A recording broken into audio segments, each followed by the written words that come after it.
Bonsoir à tous, bienvenue à ce flash d'information. Quelle stratégie, quel plan de riposte pour venir à bout de cette pandémie qui cause des dégâts humains à travers le monde?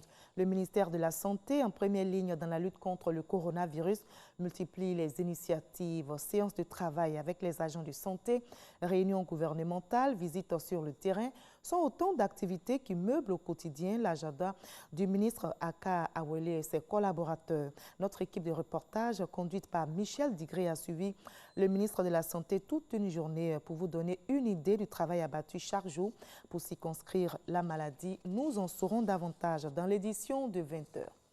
En Côte d'Ivoire, les différentes couches sociales s'impliquent dans la lutte contre le coronavirus en vue de freiner son évolution. Les praticiens et naturothérapeutes proposent leurs solutions pour combattre efficacement le Covid-19. La fédération vient justement de tenir une réunion.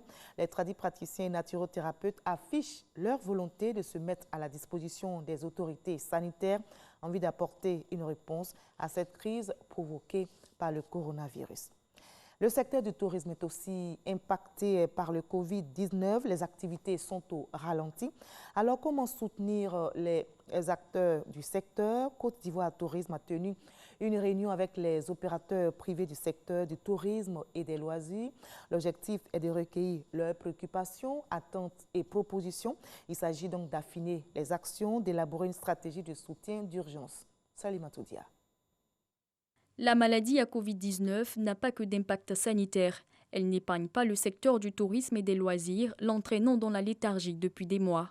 Face à la directrice générale de Côte d'Ivoire Tourisme, les opérateurs privés de ce secteur ont égrené les conséquences de la pandémie sur leurs activités respectives, notamment les compagnies aériennes, agences de voyage ou encore l'industrie de la restauration et de l'hôtellerie. Nous ressentions déjà les prémices de la crise par des annulations en cascade des réservations de chambres. Notre secteur, c'est-à-dire l'hôtellerie, a été l'une des premières victimes du corona. Pour le mois de mars, l'année dernière, nous avions 7 milliards. Cette année, du mois 2020, nous avons juste 1,436 milliard. Pour le mois d'avril, ce sera zéro, ce sera nul.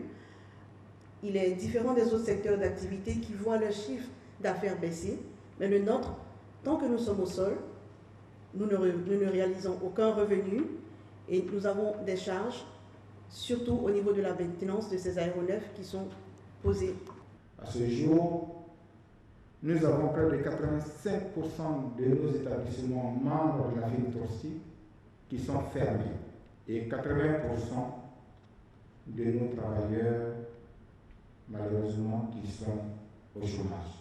La main tendue du ministère du Tourisme à travers Côte d'Ivoire Tourisme vise à les inclure dans les mesures d'accompagnement annoncées par l'État. Ces rencontres déjà organisées par le ministère de tutelle, par le Conseil national du tourisme, pour échanger avec les opérateurs du secteur, les représentants des fêtières, pour pouvoir avoir leurs suggestions et savoir leurs préoccupations, que nous savons tous, mais pouvoir les hiérarchiser dans un ordre et les soumettre à la tutelle pour qu'ils puissent être pris en compte dans le programme d'aide, le programme de soutien. À l'issue des échanges, un comité mixte a été mis en place afin de faciliter et trouver les modalités pratiques de fonctionnement.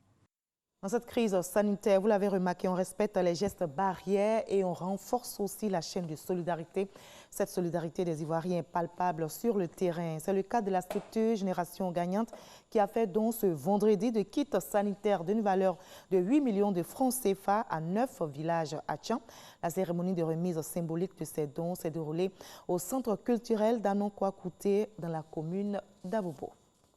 Le Yémen, déjà meurtri par une guerre qui a coûté la vie à des dizaines de milliers de personnes et par la crise humanitaire qui en a découlé, vient d'enregistrer son premier cas de Covid-19. Le pays craint donc une catastrophe sanitaire avec l'arrivée de la pandémie sur son territoire. Cette première contamination est une épreuve de plus pour les Yéménites, déjà très éprouvés par une guerre civile qui dure depuis bientôt 6 ans. Les bombardements, l'embargo, la famine et plusieurs épidémies ont déjà fait des ravages. La Somalie, aussi touchée par le coronavirus, fait face aux attaques de groupes armés, notamment les Chebab. Pour aider donc le gouvernement, depuis 2017, l'armée américaine a mené des centaines de frappes aériennes en Somalie. Et selon Washington, celles-ci ont permis de tuer de nombreux djihadistes. Mais les ONG, elles, s'inquiètent de victimes civiles trop souvent ignorées et qui auraient perdu la vie sous les bombes américaines. Ce vendredi 10 avril, c'est un vendredi saint, mais en confinement au Vatican à cause du Covid-19. Confinement oblige. Le pape François préside les célébrations et sans la présence des fidèles dans une basilique Saint-Pierre, quasi vide. Les célébrations ont été modifiées pour accompagner les fidèles en toute sécurité en cette crise sanitaire. Je rappelle que dimanche prochain sera célébrée la fête de Pâques qui marque la résurrection du Christ. On va se retrouver à 20h pour la grande édition, mais juste après ce flash, suivez l'info régionale pour avoir toutes les nouvelles de nos régions ici en Côte d'Ivoire. À tout à l'heure.